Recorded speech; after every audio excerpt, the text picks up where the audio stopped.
Hi, I'm Alex. I'm the team leader in the business communications team here at PayItMonthly. Today we're doing an introductory demo, focusing mainly on test agreements. Let's get started. Once you've signed in, you're brought to this screen where you can create the agreements. On the left here, you've got the on-site finance agreements. These are if the customer is with you in the store. And on the right, you've got the remote finance agreements. Here you can send them out to the customer by email for them to complete at home. For the purpose of the demo, the remote is disabled. So we're just going to hit create on the on-site finance agreements and get started.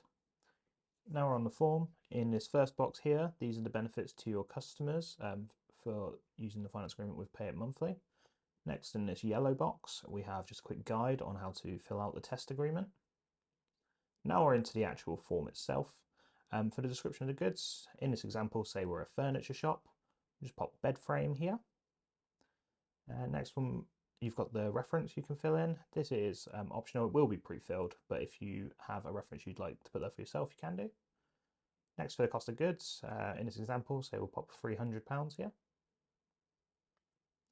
And then a deposit. So deposits are optional and they are taken by yourself.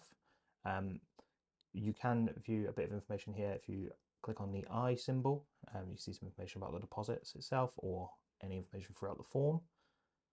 So for this example, say, we'll just pop a 0 in here as we're not taking a deposit.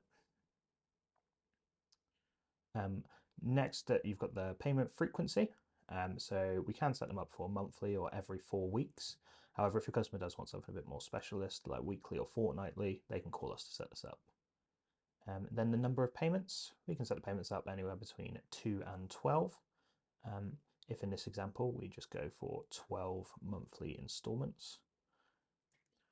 Next, we'll be setting the amount for today's payment value. So this is the first installment of the customer's finance. It will always default to the equivalent of 1 installment. They can choose to increase this if they would like, which will in turn lower future installments.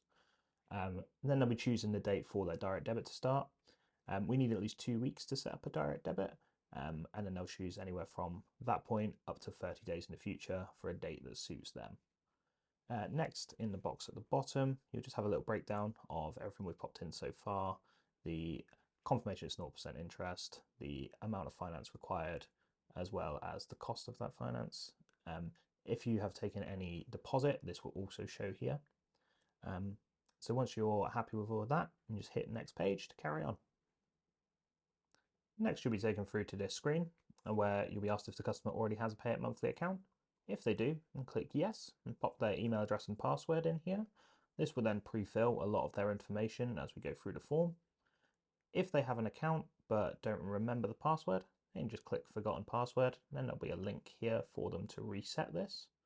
Or if they don't have an account already, just click no, pop their email address in the box here. Please ensure you don't use an email address that you are logged in with or one that you want to use to set up a user in the future, as you won't be able to use this email address again. But once you're happy with the email address, just click on the next page button and we'll carry on. Next, you'll need to fill in some personal information about the customer. First off, pop in their title, and then their first name, last name, next up their date of birth, then a mobile number for the customer, then their billing address. You just have to pop the postcode in, then you can choose the address from the drop-down menu. You'll be asked when the customer moved into the address. If they have been there for less than 2 years, it will ask for a previous address, but if they've been there 2 years or more, it won't ask for this. You do also have the option to provide a different shipping address to the billing address if this is required. So once you're happy with all the information, click on next page to proceed.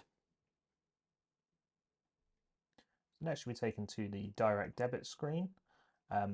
You'll get confirmation of the date for the payment to be taken, as well as the amount of the payment and the customer's name.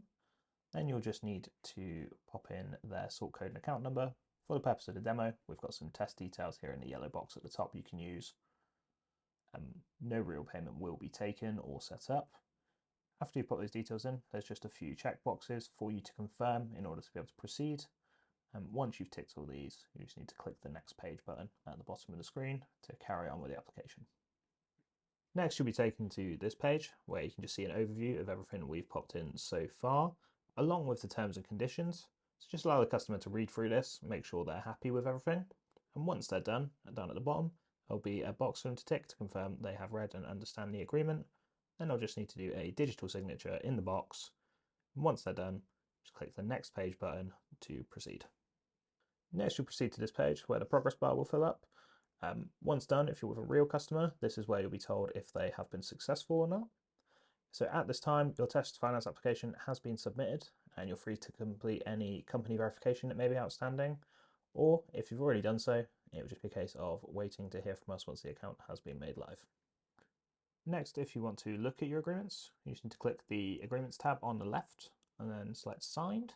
This will bring up a big list of all the agreements you have created. So this one at the top here, this is the one we've just gone through. So if you click on this, you'll be able to see all the information about the customer. And then if we go along the buttons along the top and go to payment plans, you can see any upcoming payments they may have. Actions, here you'll be able to request to cancel or adjust the balance on any agreements. And finally, agreement notes. This is where you'll be able to see evidence of any correspondence we've had with the customer, any conversations we may have had. So for any genuine customers that you've made accounts for, you may need to supply supporting documents for these. In order to do so, you'll need to go to the Tasks menu on the left-hand side. Once you've gone to this page, there should be a list of any accounts with tasks outstanding, such as supplying supporting documents.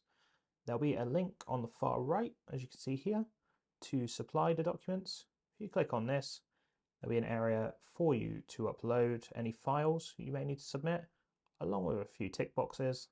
And once you are satisfied with the documents and have ticked the boxes, you can click the submit button at the bottom of the screen. Next, if you want to view information about what accounts you're being paid for or how much you're being paid, you just go to the admin tab on the left hand side and then the remittances option. Here you'll be able to view information and access spreadsheets detailing which accounts you are either about to be paid for or have been paid for in the past. So finally, you can access additional resources from our support site down here at the bottom left. Alternatively, you can always reach out to us using the information on the contact us link here. Or we've also got a chat bubble here, so you can reach out to us nice and quick. Thank you for taking the time to learn with us today. I hope that it's been helpful and has been informative. If you do have any questions or need any help from us in the future, please do feel free to reach out. Thank you.